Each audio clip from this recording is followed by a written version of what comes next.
So you want me to set the table, John, for a Yes, minute here? please. Yeah, Okay. please. So happy Monday, everybody. Hope everybody's fine. And hope you're enjoying a little volatility in the market for today. We figured we'd spice things up a little bit. Thanks to our wonderful economic coaches at the top of the food chain. Anyways, so you're about to hear from a video, a speaker. It's only about a minute and a half, 2 minutes long. But I want to kick the meeting off with this speaker. He's written several books on selling, in particular in the insurance and investment industry. Been doing it a long, long time. And I'm going to go ahead and let you play that video, John, and then we'll talk about what you see. Okay. 1,000 success principles. And then he wrote 4 books, each of which had 250 principles. And he said the most important word for success. Oop, trying to get the volume up. Success is the word ask. He said, the more you ask, the better you ask, the more confident you are when you ask. Everything comes down to asking. And that's so true in selling, is ask for appointments, ask for people to think about your offering, ask for people to buy, ask why not, and so on. So you know that. I mean, I'm repeating what you already know. But you know, it's amazing, the fear of asking. I was just talking to a really successful sales guy just recently, and he said the biggest problem that people have is their fear of asking. And you get over your fear of asking. I worked with one of the top salespeople in the insurance industry, a gentleman named Gordon.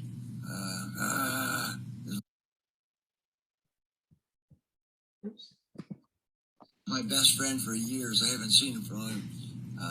But Gordon said that the key to selling is to understand that rejection is not personal. It's one of the most important things I ever learned, because you have a natural tendency to think, well, if they're saying no, or if they're rejecting your offer, they're actually rejecting you. And the answer is they don't know you. They've never seen you. They have no knowledge of who you are and the quality of your offering and how helpful it can be to them. And so just understand that rejection is not personal. So anyways, you know, the survey goes a little further. I just want to share the rest of the survey with you. That's the end of him speaking, but obviously, not only is the word ask the most important thing you do, but they took 1,000 people, and that about 5% were the most successful. 100% of those people asked every single time for the application. 100% of the top people asked for the appointment, asked for the app, didn't delay anything. 100%. The people that did not do very well, so the bottom 30%, never asked. They never asked. They were afraid to ask, and they admitted they were afraid to ask. And the ones in between that did okay, but not great, only asked 25%, 30% of the time. And the excuses were, I keep forgetting, I'm used to doing it another way, I was afraid, I do it when I'm comfortable, when there's an opportunity to ask, but I wasn't sure. And so those numbers are so staggering that it's hard to not come to the conclusion that if you don't ask, you will not succeed. If you ask 100% of the time, you'll be wildly successful. And if you're rarely at where your numbers are, you could do much better if you were asking. And as he said, I put down a few things that we want to make sure that we're adding to the ask list, right? Are you good at scheduling, or do you need me to remind you? That's an ask. Ask it up front. hey, listen, some realtors really not good with it. They're too busy, a lot of things in the air. They don't put it in their calendar. If I've set up this appointment with you, are you going to need to be reminded? I keep a really tight book. I have a lot of people that want to see me. And just like you, it really hurts myself and somebody else if you cancel. Just deal with the elephant in the room up front, because that'll be what's reminded when they cancel or no show. Oh yeah, I told him I wouldn't do that. I told him I wouldn't cancel on him. I know he said he would hurt him. If you don't say it, they don't know it. So make that statement with everybody, not just those that you think might cancel, because by that time it's too late. Ask everybody, are you good? You need reminders? This is where I'm at. Can I have your help in that? I really want to make sure that you're serious and you'll be on the call, right? What's your best way of communication? Why do you want to email, text, or fax when they have a different way they want to be communicated with? Maybe a different email, maybe a different phone number, maybe a certain time of the day. Ask, how do you want to be communicated with? When do you want to be communicated with? Is there a best way to make sure that we're communicating properly? Really important, right? Ask them. Listen, on a scale of 1 to 10, 10 being your family, your health, where does your rest of your finances fall? If they tell you it's number 9 on the list, you've got to find out what's in between there. If they tell you it's number 2 or 3, right up at the top, that's an important message. It's not only a message that you're sending, but it's a message that they just sent out to you in front of you. Them saying it changes the dynamics of the rest of your meeting. Really, really important. If this is really important, sir, why aren't we moving forward? If this isn't really important, ma'am, why did you canceling these appointments? You told me it was number 2 on your list of everything you wanted to do, and yet you're not showing up. It gives you leverage with your clients, and it sets the tone and the temperature for all the meetings. Keep going. John? Yeah, can you see it? There's a little more here. Ask how people are feeling along the way. You know, if a person looks unattentive, do you mind if I ask you, you look like there's something else on your mind?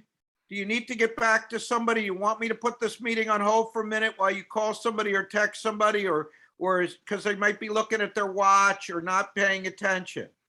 You know, or if they make it sound like something's not important. I don't really feel like I need that, or I don't need that, or I don't know why I need that. Ask them, why do you say that? And listen. That's the only way you're going to get the information, right? Ask them, what is your current plan if it's not going through me for a disability? What happens in a disability tomorrow, on the way home tonight from our meeting?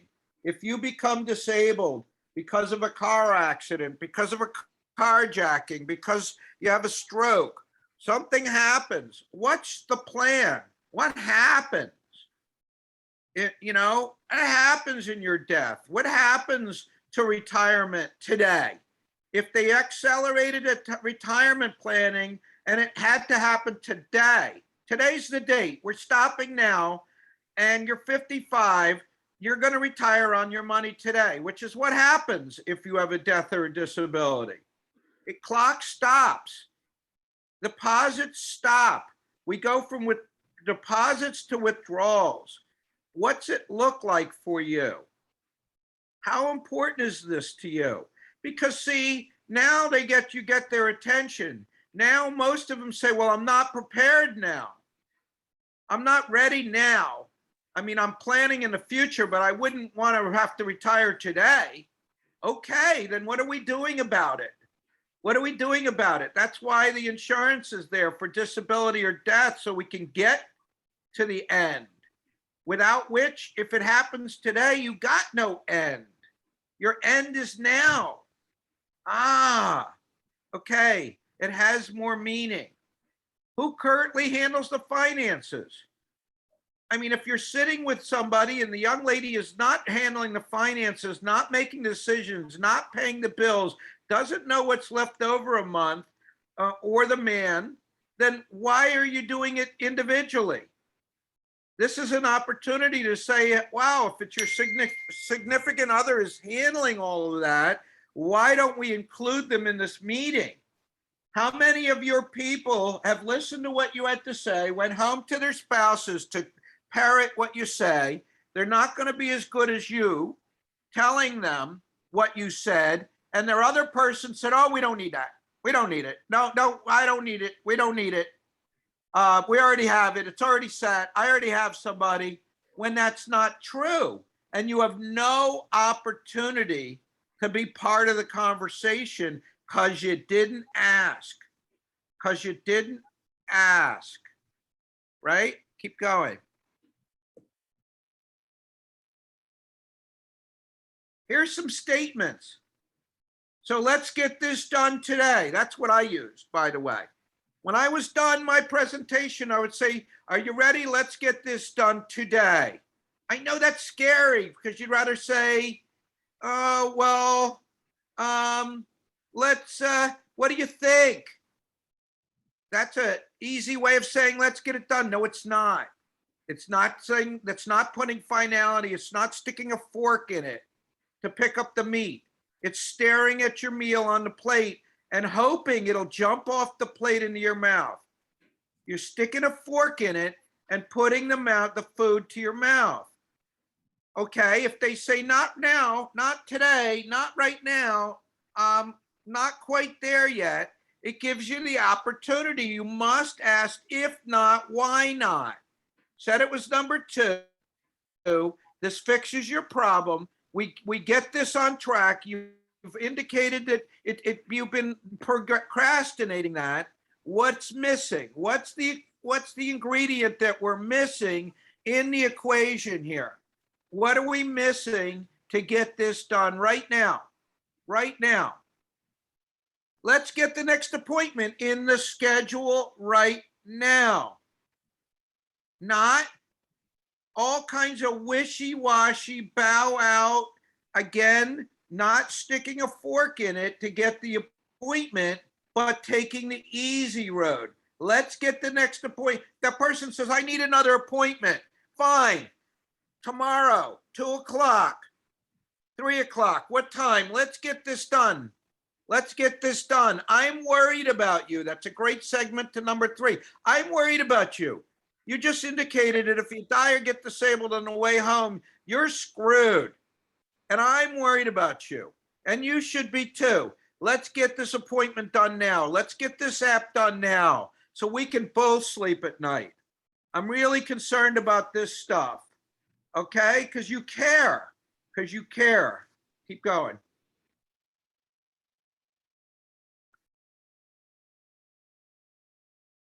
So here's the things you don't want to say. Here's your bow out. Here's your not sticking the fork in it.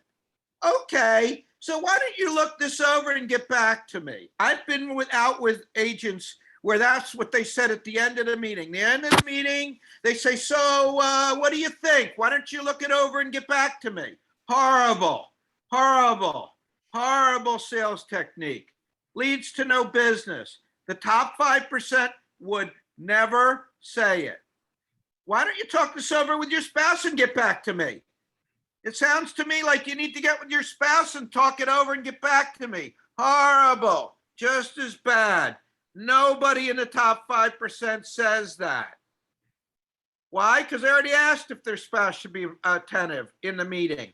They already concluded that that was behind them. Nobody goes home and talks it over with their spouse and comes up with the right answer. 10% do, 90% don't. You want the odds in your favor. How about this one? How about I'll call you in a week after you've had a chance to look this over? That let them right out the door. Yeah, that sounds good. That sounds good. They all gravitate to these, by the way. Your potential clients that will never be your clients always gravitate to this. Okay, why don't you look this over? Yeah, that sounds great. I'll look it over. I'll get back to you. Great, great, great. And you walk out of there feeling pretty good, pretty smug. Yeah, we got an agreement that they're going to look this over. Why don't you talk it over with your spouse? Yeah. Me and my spouse will get together. We're going to spend this weekend, Saturday and Sunday, looking over your proposal. And we're going to call you Monday morning at 8 o'clock. Never happens, right? Why don't you check your schedule and we'll pick another date? Call me after you get your schedule. Never do that. I've been out with agents. I wish I had $1 every time somebody did that. I said, no, why are you doing that? What do you mean? Why are you making them leave here without an appointment? For sure. Well, because I want to let them out of here without an argument. I'm afraid they'll upset me. I'm afraid they'll not want to come back. I'm afraid they're going to leave. So I'd rather pretend that this isn't going to happen. You know what I say to somebody who says, well, I don't have my schedule right here, right now, because that sometimes happens, right? You say, let's get another appointment in the schedule for Tuesday or next week. I don't have my schedule. Why don't I get back to you? And you go, oh, okay. All right, get back to me. No, I don't let them get back to me. I say, well, let's tentatively pick a time and a date right now. And if I don't hear from you, I'm going to assume it's on and I'll be there. Okay, is that fair? So Tuesday at 2 o'clock. If I hear from you otherwise, we'll change it. When you call me and say, oh, that didn't work for me, but I could do 3 o'clock, we'll change it. How's that? Oh, okay. And they always go for that, but I want the appointment right then and there, right? Next. Facts. Here's some facts that you need to have. And you need to come to grips with the facts. 1, they don't know you. They may never see you again. They'll rarely see you again.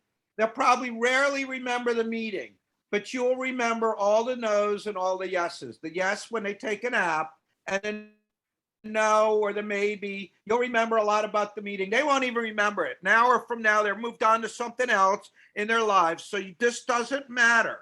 It doesn't matter to them or to you. But in your mind, it scares you that they might say no. If they don't buy, they'll probably never remember the conversation, and it won't be about you anyways, right? They didn't buy. So what? I'd rather know for sure right then and there that they won't buy than have a pile of people that might buy, maybe buy. I don't know. They could buy. I don't want could buy. I don't want maybe buy. I don't want someday in the future buy. I need to be something today. Why? Because number 4, you deserve to get paid for your time. You just spent an hour or 2 or 3 or 4 or 5 or 6 of time. That should be paid. You are owed money for your time. Otherwise, you bring nothing home. It's just a fishing trip. So you deserve to be paid. Other fact is you're always helping people. We're not attorneys. We're not those people that fish off the bottom and create money from something that's not there by stirring pots or trouble. You're not selling drugs. You're not peddling bad stuff to people. You're sending them their kids to college. You're helping them protect their family. You're making sure they go first class and not coach in retirement, or they at least get to go at all. You're doing good work. And remember this, the most successful salespeople ask every time, not 90%, every time. Keep going. That's it. Q&A. All right. This is our chance to get some interaction from people on here. I'm going to be asking you guys, all of you, to just text in the box the answer yes or no. Do you ask 100% of the time for the app and the next appointment and not leave without a next appointment? I'm going to ask everybody who's a salesperson on this call to just type it. No one has to see it but you and me and John, and we're not going to share your name. Just put yes. I ask 100% of the time for the app and the check, at 100% for the next appointment. I don't leave without it, or no.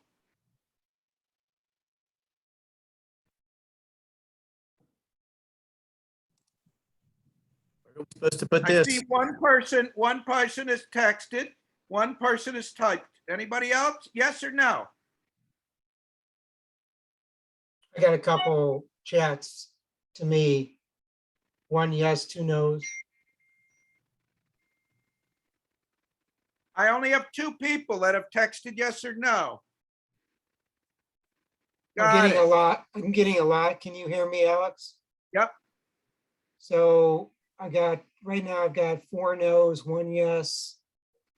Okay, one person texted 75% of the time. I'm not gonna put a name to it, but you need to be at 100, guys.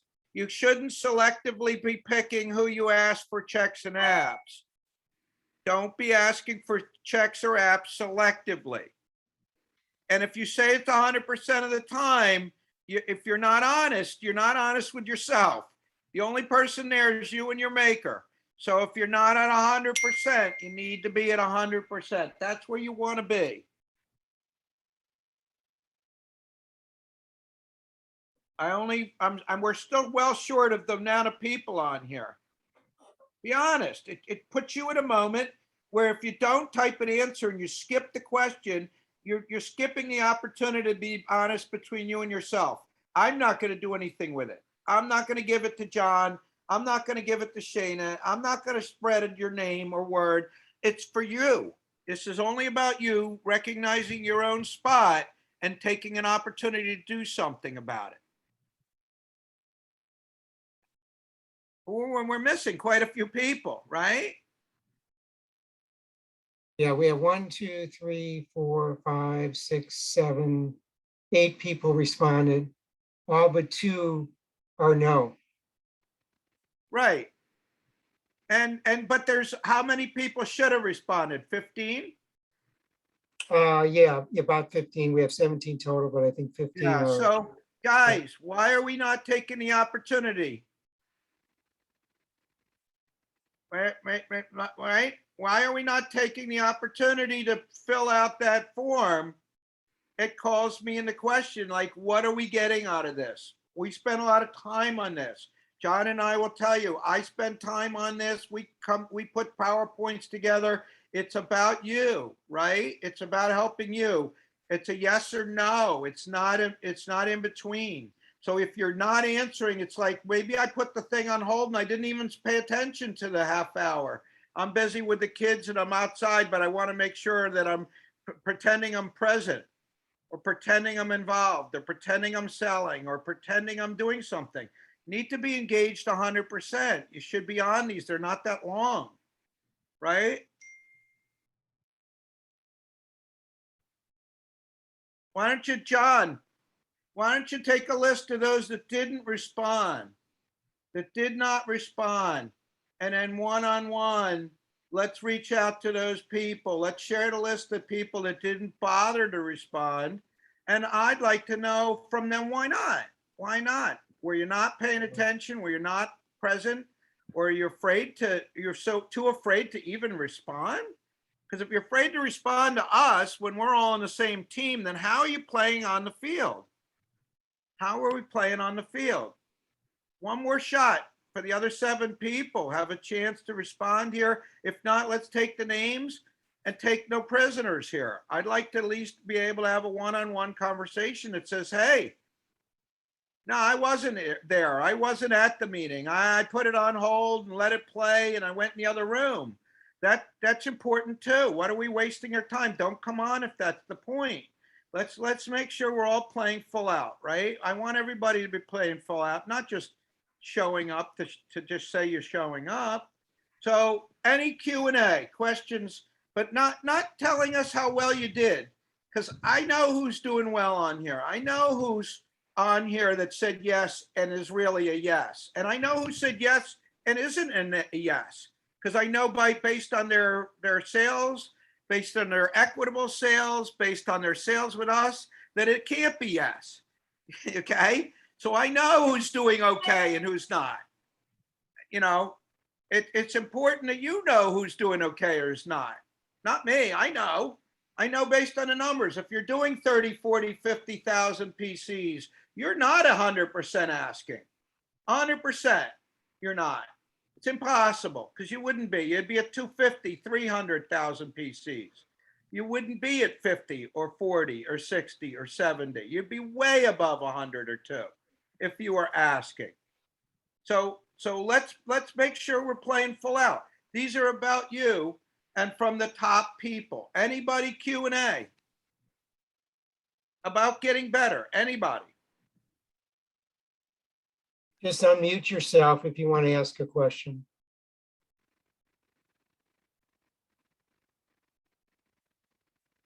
And again, the resources are John, Nick, Rich, the coaches, myself, Shayna. We're here as a resource.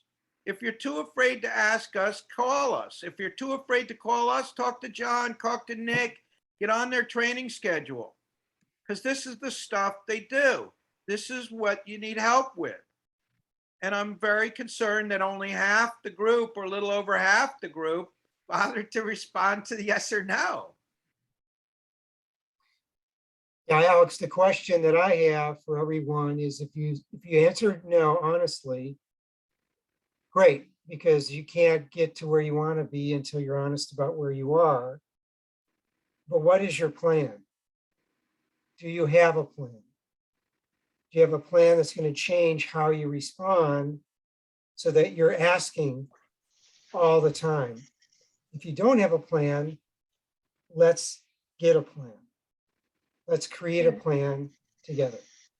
Yeah, this is not a vacuum. So this isn't just about sales, but I'm going to take you back to when I was 16 and you went to the dance and you had to ask a girl to dance and or for a date back then. I know things are different now, but back then you asked a girl if you wanted to dance, you asked her if she wanted a drink, you asked her if you wanted to take a walk, you asked her for a date. You know, you asked for a lot of different things, right? And I would tell you how many really attractive girls were home on a Friday night and Saturday night because no one asked. I asked a lot of guys why they didn't ask, and they'd say, I didn't ask because she's too pretty for me. She's way above my standards or whatever. And they were afraid to ask. And I'm not the best looking guy, but I got to tell you, I always ended up with the best looking girl because I asked. And I kept asking till I got a no. And guess what? Life was good. And it worked out in the sales technique. Jobs the same way. Everything. Ask. Don't be afraid. My wife sometimes says I'm afraid because I don't want to upset the apple cart. I'm afraid to ask for my steak to be medium rare when it's medium. It should have been medium rare. I'm afraid to ask. I go, well, watch this. I'm going to embarrass you.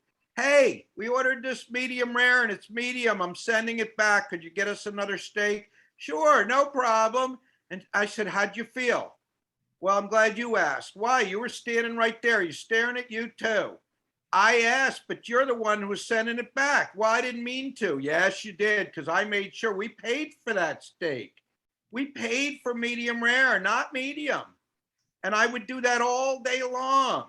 That doesn't mean, because I think what the problem is, she thinks it's somebody that's just a problem, you know, where there's nothing all right over here, where everything's a problem. And there are those people where everywhere they go, they create havoc because they want to have havoc. No, it's just your own personal right. You buy it medium, you want it medium. You buy it well done, you want it well done. I bought a king size bed and it's a queen, I want a king. You know, I bought first class, I want to be in first class. That's, you know, what you wanted to have, and you deserve what you wanted to have. And if you deserve good money and you deserve to have a good future and you deserve to be at the top and taking your family to dinner and going on vacation, if you deserve your kids to go to college and for you to have a nice house and a nice car, you deserve to ask for the business to pay for your time. It's validated. It's validated. You're not asking for something you haven't earned. You're just not getting paid for what you've deserved. And that's where the problem lies. That's how I'm looking at it. And these guys can help coach you through what's holding you back. What's holding you back from getting what you deserve in life. So again, John, I'll let you finish up, or Rich, Nick, if any of you guys want to finish up. No, great job, Alex. I think we have really a good opportunity for those that answered no to reach out to me or Nick, and let's create a plan. What is the action plan to say yes? Asking all the time.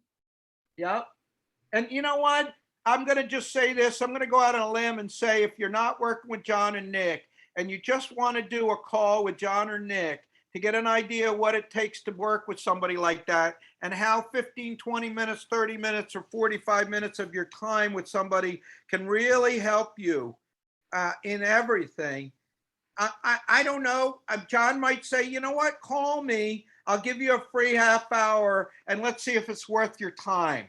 Let's see if it's worth your time. Absolutely, that's what I do. He'd be willing to put his own time at risk, and he deserves to be paid, because after that half hour, he's going to say to you, listen, why not come with me and try this out? So give it a go. Thank you, Absolutely. John. Because Reach John does out. a lot of work on this stuff, and so does Nick, and so does what Rich Campion, Pro Advisor Coach, does is fantastic. So big shout out your way. Thanks, guys. Thanks, Alex. Thanks, Alex. Okay. That's a wrap. Thank you, Alex. Thank you. Take care, guys.